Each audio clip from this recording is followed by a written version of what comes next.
Laptop screen की टिमटिमाती रोशनी आकाश नाम के एक लड़के के चेहरे पर पड़ रही थी। शुक्रवार की रात उसके लिए आम थी, सोशल मीडिया की चमक और रेडिट पर अंतहीन स्क्रॉलिंग के आकर्षण से भरी। वो खास तौर पर एक सबरेडिट की ओर आकर्षित था जो डरावनी कहानियों के संग्रह के लिए जाना जाता था, हर एक पिछले वाली से ज्यादा खौफनाक। मैंने बदले की आत्माओं, भूतिया घरों और राक्षसी कब्जे की बहुत सी कहानियां पढ़ी हैं, लेकिन आज रात कुछ अलग है। आज रात उसे एक पोस्ट मिली जिससे उसकी रूह कांप गई। इसमें एक रस्म का विवरण दिया गया था, कुछ खास शब्दों, एक शीशे और एक टिमटिमाते मोमबत्ती के संयोजन से आत्माओं की दुनिया से बात करने का एक रास्ता। उत्सुक और थोड़ा संशय में आकाश खुद को अजीब तरह से इस रस्म की ओर खींचा हुआ पाया।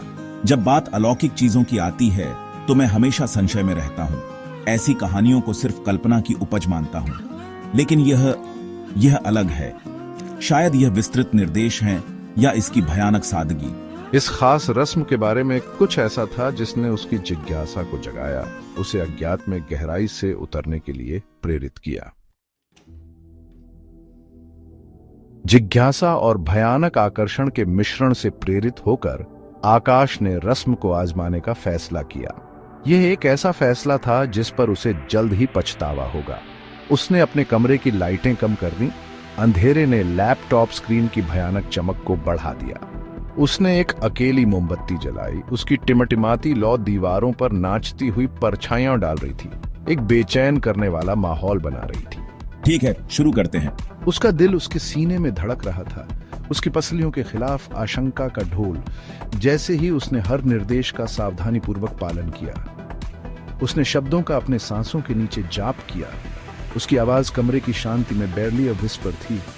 हवा भारी हो गई, एक अनदेखी ऊर्जा से भरी जिससे उसकी रूह कांप गई। यह सचमुच इंटेंस हो रहा है।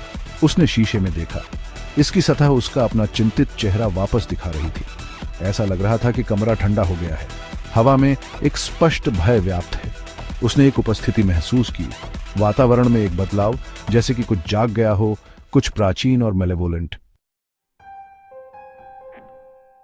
जैसे ही कमरे में एक धीमी गूंज गूंजी जो शीशे की गहराई से निकल रही थी, उसके ऊपर मतली की एक लहर दौड़ गई। यह एक ऐसी आवाज थी जिससे उसकी रूह कांप गई, एक ऐसी आवाज जो उसकी सैनिटी के किनारों पर पंजे मार रही थी।